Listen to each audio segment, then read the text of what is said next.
गुरु ब्रह्मा गुरु विष्णु गुरुदेव महेश्वर गुरु साक्षात् परम ब्रह्म तस्मै श्री गुरवे नमः। अज्ञानं तिमिरन्धस्य ज्ञानाञ्जनं शलाकया चक्षुरुन्मीलितं येन तस्मै श्री गुरवे नमः। सच्चिदानन्दरूपाय विश्वोत्पत्त्यादिहेतवे तापत्रय विनाशाय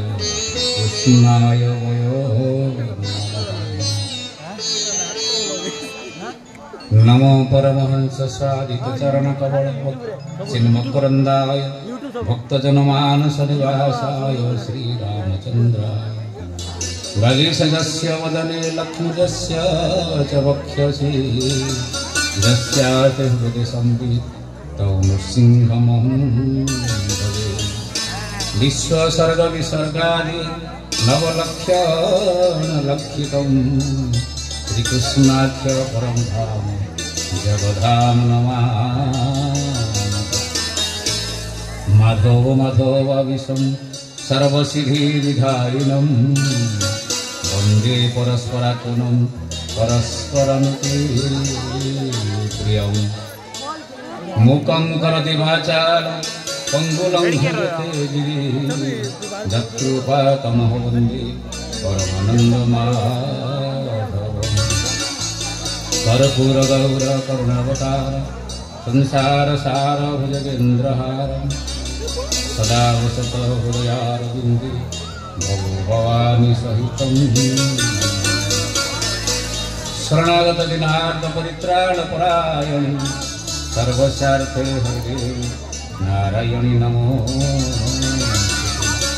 त्रिशूलचन्द्राय हरे महावृषभवाहिनी महेश्वरी नारायणी नमोस्तुते। न धर्मनिष्ठोतिनि दक्षवेणी न भक्तिमातो चरणारविन्दे अकिञ्चनहं नान्यगति शरणं तत्पादमूलं शरणं प्रपद्ये तत्पादमूलं शरणं प्रपद्ये।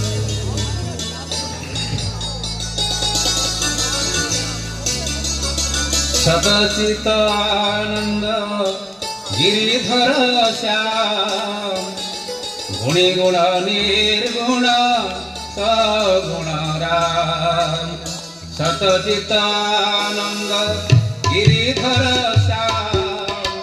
गुणी गुण निर्गुण सगुण राम। अवतारी अवतार सबु तुम्हें राम राम राम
प्रभु सदैच्छाय पुण्यवानंदी भगवान हरि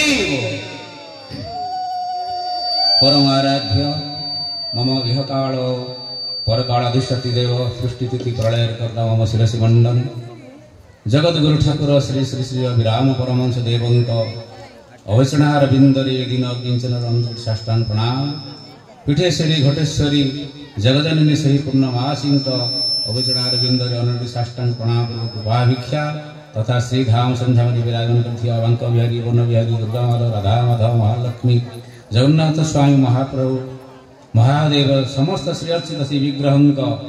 अवचनार बिंदरे अनंत साष्टांग प्रणाम कृपाभिक्षा परम पूज्य आचार्य महोदय तथा भगवत गोष्ठी समस्त संत माता चरणबंधन पूर्वक कृपाभिक्षा आज ही ग्राम दृश्य अर्जुन विराजमान तथा समस्त देवादेवी चरणबंधन पूर्वक कृपाभिक्षा तथा आज रही मारकंडी ग्रामर बेहरा साई 10व वार्षिक उत्सव सत्संग सभापति पिता पूज्य सदानंद बाबा पूज्य नरहरि मोर प्रणाम तथा सियाराममय सर्वजानी करोड़ प्रणाम जोड़ी जगह से समस्त हरिभक्त पिपासु माँ भौणी मैंने सजन वृंद कुनि मिला समस्त मोर दिन प्रणपूर्वक आज रही हरिकथा प्रारंभ करुच्ची जय श्री नारायण स्वामी की जय प्रभु सदैच्छा ही पुण्यवानंदी कुमार हरि हो आज हूँ गीता जयंती पूज्य सदानंद बाबा कहते गीतार जन्म आज गीता जन्म होता गीता जयंती भगवान श्रीकृष्ण अर्जुन को महाभारत युद्ध पूर्वर युद्ध क्षेत्र धर्म क्षेत्र और कुरुक्षेत्र कुरु वंश मान होती कुरुक्षेत्र बोली कहुला धर्म क्षेत्र अर्थात धर्म अधर्म भितर ये युद्ध लगी धर्म एवं अधर्म भितर जेहेतु प्रत्येक कार्य ये संसार टा से तैयारी धर्म एवं अधर्म नहीं पाप पुण्य को दिन रात दुईटी जिनस को नहीं तैयारी तेणु महाभारत युद्ध होता धर्म एवं अधर्म को लेकिन गोटे वंश किंतु जड़े थिले धर्मर सहायक वा धर्म को अंगीकार करते पांडव माने एवं कौरव माने दुर्योधन इत्यादि से माने अधर्म बाबा कहते अंधा कथा कहते धृतराष्ट्र कथा पचारुले जो माने गीता पढ़छन जानि आज सुंदर होछन कोन ना गीता कहले कोन सर्वोपनिषद गावो दुग्धाद गोपालनंदनम पार्थभक्ता सुधिभक्ता दुग्धं गीतामृत महतम सर्वोपनिषद गावो जेते शास्त्र सब पुराण शास्त्र अच्छी वेद वेदांत उपनिषद भगवान श्रीमुख निःसृत हो बाहरी वेद किंतु कहले ताकू चिपुड़ी की तार सारांश सर्वोपनिषद गाव सबु उपनिषद जदि गाई हेले गाई कहले सर्वोपनिषद गाव दुग्धात गोपाल नंदन दुईवा वाला किए ना भगवान श्रीकृष्ण दुग्धात गोपाल नंदन पार्थ बच्चा सुधीभक्ता बच्चा रूपक पार्थ को अर्जुन को महाभारत युद्ध क्षेत्र रे तार सारांश बुझे चिपुड़ी की तार सारांश जहाँ जे तुम ये जिनस दरकार जो सी मोहग्रस्त हो गले युद्ध पूर्व बंधु बांधव समस्त देखिए अर्जुन से गीता उपदेश देते आक्षरिक अर्थ कहुच्छी गीता लेउड़े कौन हम ना त्यागी त्याग वैराग कथा कही अरे देख पूर्व देखी कही कही गले गोटे अध्याय कही कही गला विश्व रूप देखिए एकादश अध्याय कहले देख तू जो देखुच मैंने बंधु बांधव सब तोर ए माने ये पितामह ये गुरु ये पूज्य ये गुरुजन ये बंधु बांधव ये मामू ये शाड़क तू देख ए माने सब इति पूर्व माने मरी सारी तू निमित्त मात्र तू देख ए माने सब ये निमित्त मात्र तू किसी परिवार तोर सामर्थ्य नहीं मु सब करूची मु कराउची व्यासदेव संस्कृत भागवत रे चतुर्श्लोकी भागवत भगवान विष्णु ब्रह्मा को शुणेइतिले चारिटा श्लोक रे कहिले कहले मु होजी सब जेते रूप देखुछ सब होची मु अनेक रूप रूपाय भव विष्णवे विष्णवे विष्णवे अनेक रूप जेते जेते सब देहधारी काष्ठ पाषाण तरु तृण सकल देह नारायण कीट पत जेते सब अंडज स्वदज जरायुज उद्भिज समस्त समस्त रूप सृष्टि कहले होछि मु रूप जगत कहले मु नाम कहले मु अनाम कहले मु सृष्टि कहले मु स्थिति कहले मु प्रलय कहले मु ब्रह्मदेव को बुझिले चतुर्श्लोक कहले ब्रह्मदेव ए सब होछि मु मो व्यतीत किछि नाही मु सृष्टिर प्रारंभ मु सृष्टिर मध्य मु सृष्टिर शेष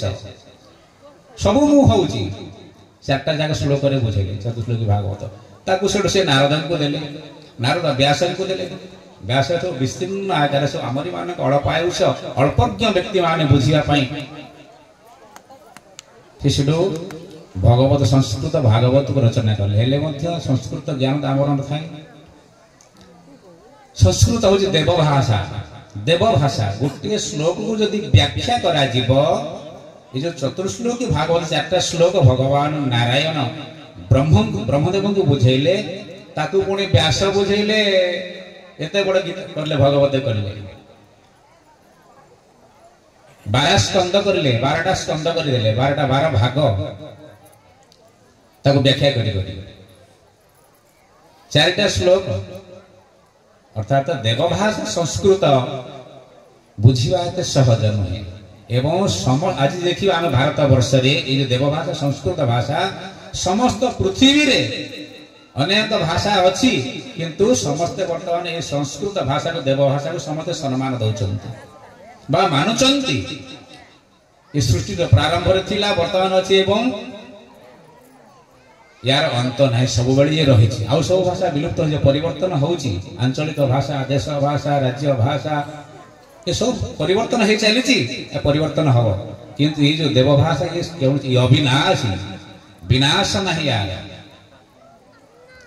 कारण ये भगवान श्रीमुख भगवान को श्रीमुख निःसृत होती तेणु सर्वोपनिषद गाव दुग्धा गोपाल नंदनम पार्थवच सुधुभक्ता दुग्धम गीतामृतम महतम गीता रूपक अमृत को भगवान श्रीकृष्ण अर्जुन को देले ताको बाछुरी करी माध्यम करी अर्थात श्रोता से दरकार वक्ता भी से भाया मेधा शक्ति श्रोता मान उचित से भाया श्रवण करिवार एतिपय शास्त्र बोली श्रवण एतले एग्जाम कागज कलम नथिला शुणी शुणी क्या शिष्य माने गुरुजन माने गुरु माने धर्म जागक माने से माने एनि प्रतिदिन शास्त्र को अध्ययन करुथिले सुनाउथिले कहउथिले एते मेधा शक्ति थिला जे श्रोता मानकर बा शिष्य वर्ग मानकर शुणी शुणी शुणी शुणी अष्टादश पुराण से माने मन रखि दोथिले शुणी शुणी क्या जेते शास्त्र सब अष्टादश पुराण हेछि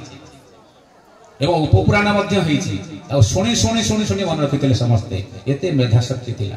आमे बारंबार पढ़ुचे गीता भागवत पढ़ुचे अनेक शास्त्र पढ़ुचे गोटे भजनटे पढ़ुचे पढ़ले हेले मध्य आज पढ़िथिबा काली सकाळ देला बेलू भूली जाउचे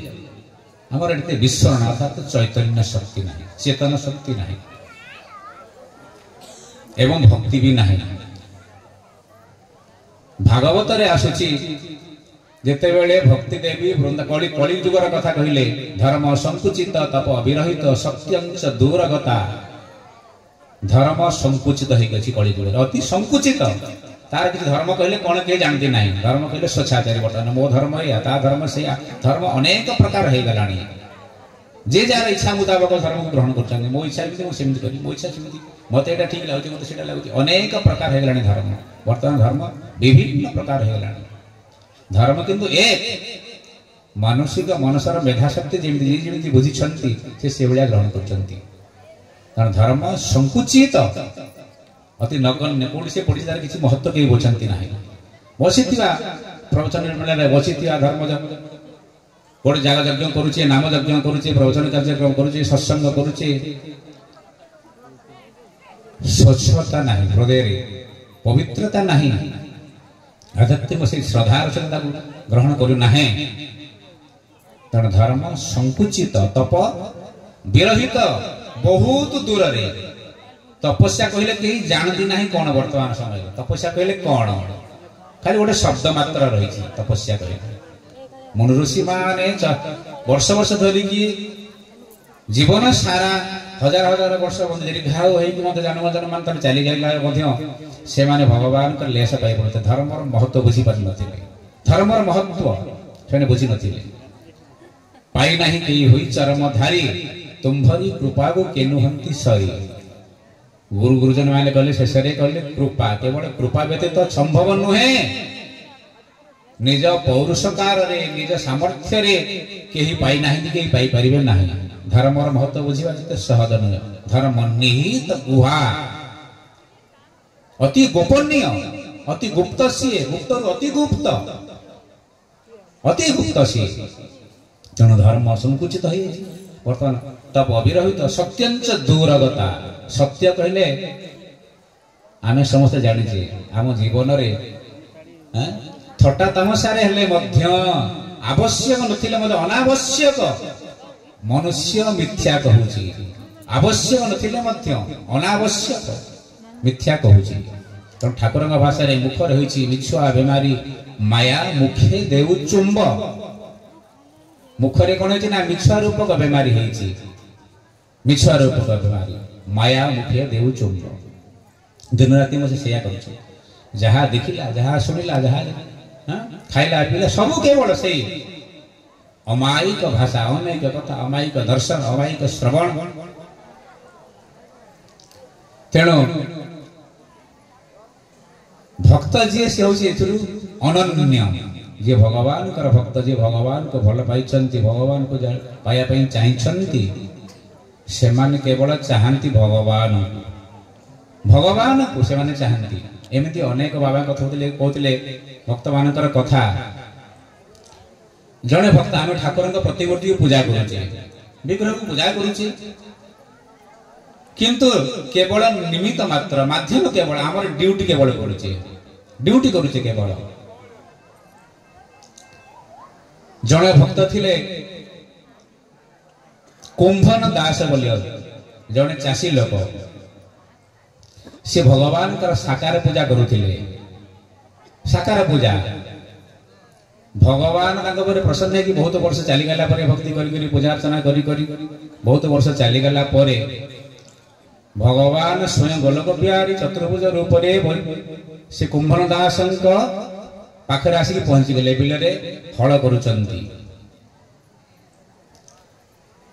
कहले कुंभन दास तो भाव रे प्रसन्न है कि आ रही पाली नहीं कारण नाहं तिष्ठामि वैकुंठे जोगिन्ना हृदयेन च मदभक्ता जत्र गायन्ति तत्र तिष्ठामि नारद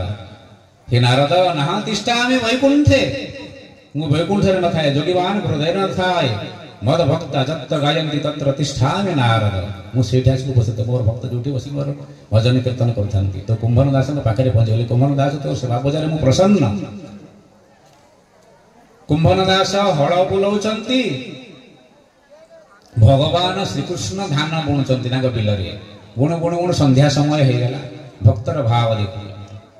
संध्या समय हो गला कुंभन दास घर को दौड़िले कहले प्रभु मुठी आपण थांतो बिलरे मुठी घर जाई आसुछि भगवान श्रीकृष्ण कहते अरे कुआड़ जाऊछु ना संध्या समय ना घर टी पूजा अर्चना करी सेवा करी आसी ना घरे कहार मूर्ति रखिछु ना घरे आपणकर प्रतिमूर्ति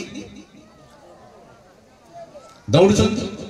भगवान कहते अरे कुंभन कुआड़े जाऊछु अरे मोर प्रतिमूर्ति घरे रखिछु बोली कहूछु मु तो एठी विद्यमान अछि स्वयं अछि तू जहां को पूजा कर तो पूजा रे प्रसन्न नाही कि एठी आसी विद्यमान अछि तू घर को दौड़ुछु घरे पुणी कहा पूजा करिया दर्शन करिया पाए बोली जीवन सारा चली जाऊँ हजार हजार वर्ष लिया मनुष्य मान तपस्या करी होई नहीं कहीं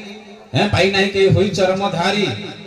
चरमधारी कहीं पाई पड़ी नहांती मु प्रसन्न है कि आसी आउ शुणिले नहीं कुंभन दास घर को दौड़िले संध्या आरती करिले फेरिले भगवान बिलरे बसिचंदी भगवान कृष्ण पचारचंदी कहले कुंभन तू जाई सेटे कहार पूजा अर्चना कलु ना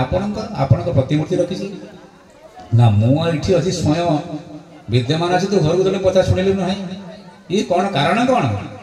कुंभन दास कहते प्रभु ये हूँ आपण जो आसिक ये पहुंची प्रसन्न होगी आसी मत दर्शन देखते ये आपण इच्छा आसी मो इच्छा नुहे मो इच्छा नुहे मुझे साकार पूजा कर ଆପଣଙ୍କ ପ୍ରତିମୂର୍ତ୍ତି ପୂଜାର୍ଚ୍ଚନା କରିଥିବା ଯୋଗୁଁ ମୋର ଭକ୍ତି ଅର୍ଘ୍ୟକୁ ସେ ନିବେଦନ କରିଥିବା ଯୋଗୁଁ ମୋ ଭାବକୁ ମୋ ଶ୍ରଦ୍ଧାକୁ ମୁଁ ସେଠି ଅର୍ପଣ କରିଥିବା ଯୋଗୁଁ ଆପଣ ପ୍ରସନ୍ନ ହେଇକି ଏତେ ବର୍ଷ ମୁଁ ସେବା ପୂଜା କଲା ପରେ ଆପଣ ଏଠି ଆସିକି ମୋତେ ବର୍ତ୍ତମାନ ସ୍ୱୟଂ ଦର୍ଶନ ଦେଇଛନ୍ତି। ସିଏ ହେଉଛନ୍ତି ମୋ ପାଇଁ ସୁଲଭ ସହଜ, କିନ୍ତୁ ଆପଣ ହେଉଛନ୍ତି ଦୁର୍ଲଭ।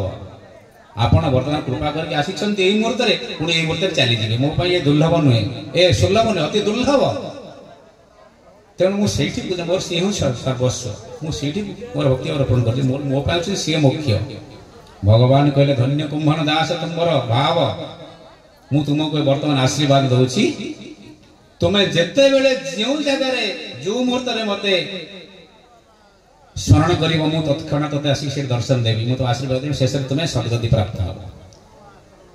ଭଗବାନ ସେଥିପାଇଁ ଲେଖିଛନ୍ତି ବା ଠାକୁର ଲେଖିଛନ୍ତି ଭକ୍ତ ଭାବ ଗ୍ରହୀ ତ ଏହି ଭକ୍ତ ପଛେ ପଛେ ଥାନ୍ତି ଗୋଡାଇ, ଭକ୍ତ ତାଙ୍କ ବା କିଧନେ ତୋଷିବେ ଭକ୍ତ ଭାବେ ପ୍ରଭୁ ହୁଅନ୍ତି ବାଇ। ପୁଣି କହୁଛନ୍ତି କଣ ନା ଏମାନେ ନୁହନ୍ତି ଭକ୍ତ କଲେ ଭକ୍ତ ଶ୍ରେଣୀ ଅଲଗା ଅଛନ୍ତି। ଠାକୁର କଣ କହୁଛନ୍ତି? ହର ବ୍ରହ୍ମା ଲକ୍ଷ୍ମୀ ସହିତ ଏମାନେ ତ ନୋହିଲେ ଭକ୍ତ। ହର ବ୍ରହ୍ମା ଲକ୍ଷ୍ମୀ ସହିତ ଏମାନେ ତ ନୋହିଲେ ଭକ୍ତ। ଏମାନଙ୍କ ଠାରେ ମୁକାର ଥିବାରୁ, ଏମାନଙ୍କ ଠାରେ ମୁକାର ଥିବାରୁ କେବେ ପ୍ରଭୁଙ୍କର ଶ୍ରଦ୍ଧା ନ ଥାଇ ଭକ୍ତ ଭାବ ଗ୍ରାହିତ ଏହି ଭକ୍ତ ପଛେ ପଛେ ଥାନ୍ତି ଉଡ଼ାଇ, ଭକ୍ତ ଭାବ ଗ୍ରାହିତ ହର ବ୍ରହ୍ମା ଲକ୍ଷ୍ମୀ ସହିତ। କାରଣ କଣ ନା ଏମାନଙ୍କ ଠାରେ ମୁଙ୍କାର ଥିବାରୁ କେବେ ପ୍ରଭୁଙ୍କର ଶ୍ରଦ୍ଧା ନଥାଏ। ଇଏ ଭକ୍ତ ତାଲିକାରେ ନାହାନ୍ତି,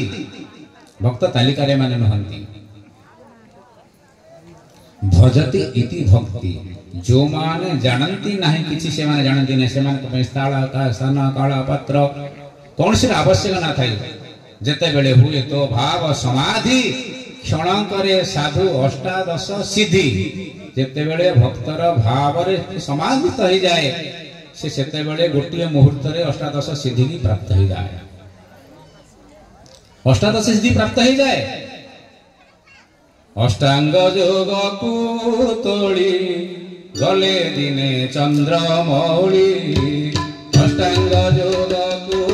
ତୋଳି ଗଲେ ଦିନେ ଚନ୍ଦ୍ରମୌଳି। ମୋହିନୀ ରୂପେ ହରକୁ, ମୋହିନୀ ରୂପେ ହରକୁ ମୋହନ ଦେଲେ ଭୁଲାଇ, ମୋହନ ଦେଲେ ଭୁଲାଇ, ମୋହନ ଦେଲେ ଭୁଲାଇ, ମୋହନ ଦେଲେ ଭୁଲାଇ। ଅଷ୍ଟାଦେବ ସାଧନ କରିଥିଲେ ମହାଦେବ, ହର ହର ମହାଦେବ ଅଷ୍ଟାଙ୍ଗ ଯୋଗକୁ ସାଧନ କରିଥିଲେ, 18ଟା ସିଦ୍ଧି ପ୍ରାପ୍ତ ହେଇଥିଲେ। କିନ୍ତୁ କଣ ହବ ନା ମୋହିନୀ ରୂପେ ହରଙ୍କୁ ମୋହନ ଦେଲେ ଭୁଲାଇ। କାରଣ ଏଥିରେ ଅହନ୍ତ ଥିଲା, ମମତ୍ୱ ଥିଲା, ଆସକ୍ତ ଥିଲା, ଅଭିମାନ ଥିଲା। ତେଣୁ ଅଷ୍ଟାଙ୍ଗ ଯୋଗକୁ ତୋଳି ଗଲେ ଦିନେ ଚନ୍ଦ୍ରମୌଳି, ମୋହିନୀ ରୂପେ ହରଙ୍କୁ ମୋହନ ଦେଲେ ଭୁଲାଇ। ଯେତେବେଳେ ସମୁଦ୍ର ମନ୍ଥନ ହେଲା ସେତେବେଳେ ହର ହର ମହାଦେବ ଧ୍ୟାନସ୍ଥ ଥିଲେ ସମାଧି ଅବସ୍ଥାରେ। ତ ମୋହିନୀ ରୂପ ହରାଇକି ଅସୁର ମାନଙ୍କୁ ଭୁଲେଇ ଦେଲେ, ଦେବତା ମାନଙ୍କୁ ଅମୃତ ପ୍ରାପ୍ତ କରାଇଲେ। ଏସବୁ ଯେତେବେଳେ ସରିଲା ପରେ ମହାଦେବଙ୍କର ନିଦ୍ରା ଭାଙ୍ଗିଛି ବା ଯୋଗ ନିଦ୍ରା ଭାଙ୍ଗିଛି, ତାଙ୍କର ଯୋଗରୁ ଉଠିଲେ। ଏସବୁ କଥା ଶୁଣିଲେ ଭଗବାନ ବିଷ୍ଣୁ ମୋହିନୀ ରୂପ ଧାରଣ କରିକି ଦେବତା ଅସୁର ମାନଙ୍କୁ ଭୁଲେଇ ଦେଲେ, ଦେବତା ମାନଙ୍କୁ ଅମୃତ ଦେଲେ। କାରଣ କୀଟହୁ ବ୍ରହ୍ମ ପର୍ଯ୍ୟନ୍ତ କାଳ କବଳ। ମହାଦେବଙ୍କ ଭିତରେ ଜିଜ୍ଞାସା ଆସିଲା, କହିଲେ ଆପଣଙ୍କର ମୋହିନୀ ରୂପ ମୁଁ ଟିକେ ଦେଖିବା ପାଇଁ ଚାହୁଁଛି। ଭଗବାନ ବିଷ୍ଣୁ କହୁଛି ନାଇଁ ନାଇଁ ନାଇଁ, ତୁମ ପାଇଁ ସେସବୁ ପ୍ରାଯୁଜ୍ୟ ନୁହେଁ, ତୁମେ ଦେଖିବା ଉଚିତ ନୁହେଁ। ତେଣୁ ବାଧ୍ୟ କହିଲେ ଠିକ ଅଛି ମୁଁ ଦେଖିବି, ତୁମକୁ ଦେଖେଇବି ମୋହିନୀ ରୂପ। ବହୁତ ଦିନ ଚାଲିଗଲା, ମହାଦେବ ଭୁଲିଗଲେ। ଦିନେ ହଠାତ୍ ମୋହିନୀ ରୂପ ଦେଖେଇଲେ। ସେ ମୋହିନୀ ଏତେ ସୌନ୍ଦର୍ଯ୍ୟ ଥିଲା ଯେ, ଏତେ ମନମୋହକ ଥିଲା ଯେ ଯିଏ कामदेव को जीति जाइए महादेव किंतु से मोहिनी रूप धरिक जीति पाइले ना पछरे गोड़े दौड़ी दौड़ी दौड़ी दौड़ी दौड़ी दौड़ी स्वर्गमर्त्य पाताल पछरे गोड़े गोड़े गोड़े गोड़े गोड़े ब्रह्मस्खलित आम देखुचे वर्तमान जो सुना रूपा रूप आम देखुचे गोटे धातु धातु महादेव ब्रह्मस्खलित मोहिनी रूप देखी से सुना रूप देखिए पहाड़ भाई देखिए आम सब गदाई व्याख्या करने समय नहीं तो ठाकुर कहते मोहिनी रूपे हरम को मोहन देले भुलाई आमिति पाइले ना केवल भकत भकति बड़े बांधि रखिथिले भाव विहोर रे केवल भकत भकति बड़े बांधि रखिथिले भाव विहोर रे केवल भकत भकति बड़े बांधि रखिथिले भाव विहोर रे पुणी कहते कौन बुद्धदेव कथा अनेक दूर को जाइथिले बुद्ध स्थापी नथिले से तोठारे संबध अनेक दूर को बुद्धदेव जी भगवान अवतार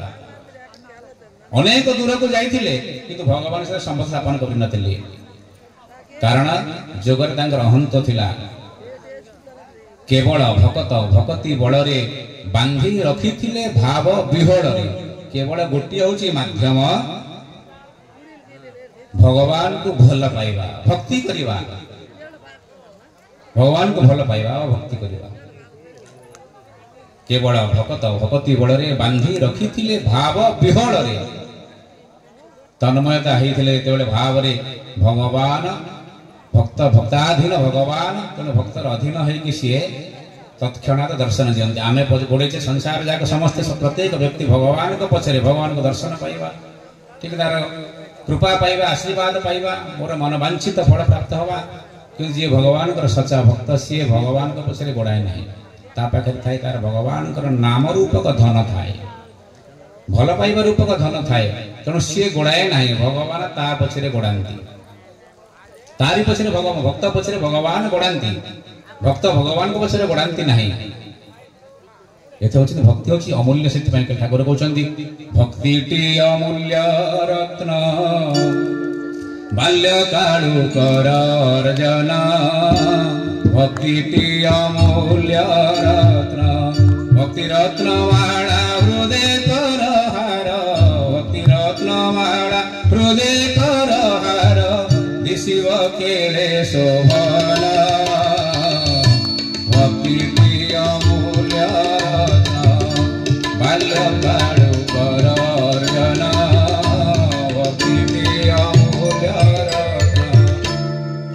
भासे भाई अभिराम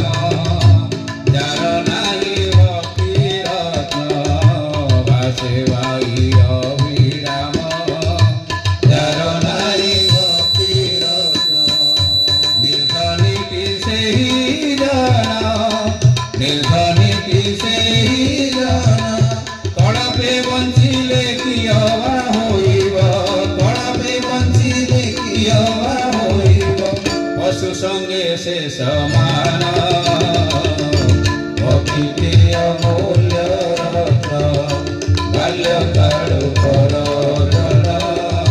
भक्ति अमूल्य रत्न भक्ति होछि दुर्लभ अमूल्य तार मूल्य दे परिबा नाही मूल्य हे परिबा नाही ओजन हे बहुत ओजनदार सी संसार जाकर जते वैभव जदि तराजूर निकितर गोटे पटे रखा जाए एवं भक्ति की जदि गोटे पटे रखा जाए ताहले ये बिंदु भी उठिबे टिके उठिबे नाही संसार जाकर वैभव ताके संगे समान नहंती कारण ना भक्ति पाखरे बा भक्त पाखरे भगवान बंधाई थांती संसार जे मूल सृष्टि स्थिति प्रलय कर्ता जी सी पाखे बंधाड़ी था अर्थात भक्त पाखे जो भक्ति अच्छी तेणु भाषे भाई अभिराम जार नाही भक्ति रत्न निर्धनी से ही जन कल्पे बंचिले किय बा होइब पशु संगे से समान कल्प कल धरी बसी था रावण थिले कुंभकर्ण थिले कंसासुर थिले अरे हजार हजार तपस्या कले महान शक्तिशाली थिले से माने ए संसार को हलचल कर देथिले किंतु हेले भी कौन हला ताका पाखरे भक्ति रूपक रत्न नथिला धन नथिला भक्ति रूपक धन नथिला संसार जाकर सबु थिले मध्य यदि भगवान को भल पाइबा न थाए भगवान भक्ति न थाए ताहले सी जीवन केवल वृथा पशु संगे से समान कल्पकल धरी सी बंशु केते दीर्घायु हो केते वैभव तार थाउ से पशु संगे समान केवल मनुष्य शरीर पशुर व्यवहार एणु मुहि कही जाउछि मनुष्य कर्म कर मनुष्यर कर्म जहाँकि ताहा कहूछि मुहि ईश्वर आस्तिक भाव रे विश्वास ठाउ रही मनुष्यर कर्म ना ईश्वर सब करुचंती सब करौचंती सबुर मालिक सी तांको इच्छा व्यतीत कहीं निश्वास प्रश्वास नहीं पारिबे नहीं भक्तर ए भाव ए ज्ञान रे सी प्रतिष्ठित थाए भक्ति थाए और ज्ञान भी ता पाखरे थाए से जाने तमे सृष्टि स्थिति प्रलय करता है प्रभु तेणु आमे जो सत्संग करुचे सभा समिति करुचे वार्षिक उत्सव करुचे नाम यज्ञ करुचे केवल ए भक्ति बीजटी की आम हृदय रे अंकुरित हवा पाई भक्ति रूपक बीज आम हृदय रे अंकुरित हवा भल पान को भल पाइबार शिखिबा किमिति से कृपा वर्षा आम उपरे हब से कृपा टिके पाइया पाई से शुभ आशीर्वाद टिके पाइया पाई आमे समस्ते लालायित हेबा उचित कारण से भक्ति हूँ दुर्लभ प्रभु करंतु आम समस्त से भक्ति भाव श्रद्धा प्रेम को दिंतु आम अज्ञानी अल्पायुष अल्पज्ञ आगू जीवे ना बुधवार आमर आसिक बसिले धर्मानंद बाजी अच्छा आउ समय भी अतिक्रांत पाला कार्यक्रम अच्छी विशेष किसी आगू जाऊ ना मोर भूमिका जी संभवटी होती मो प्रवचन भितर को जाई नहीं कारण बुधवार आसिक से आमर अच्छा गणी कौन सत्य प्रज्ञानंद बाबा अच्छा प्रवचक मान अच्छा समस्ते प्रभुंकर कथा कहया उचित समस्त प्रभुंकर कथा एवं समस्त गोटे गोटे होचंती प्रभुंकर पार्षद हरिभक्त समस्त प्रभु को भाया शक्ति सामर्थ्य प्रभु देचंती समस्त पाखर किसी शुणा प्रभुंकर कथा जार अनुभव कथा समस्त जीवन कथा एवं आम जीवन को से शाश्वत मानकर कथा को श्रवण मनन चिंतन कर हृदय धारण करके आमर आगामी जीवन को आगामी जन्म को आगामी समय को आम अतिबाहित करवा प्रभु करंतु से कृपा आम उपर करंतु एतिक मोर वाणी को विराम देउछि जय श्री नारायण स्वामी विजय प्रभु सद इच्छा परमानंद कुमार हरि सर्वे भवन्तु सुखिनः सर्वे सन्तु निरामय सर्वे भद्राणि पश्यन्तु मां कश्चित् भवेत्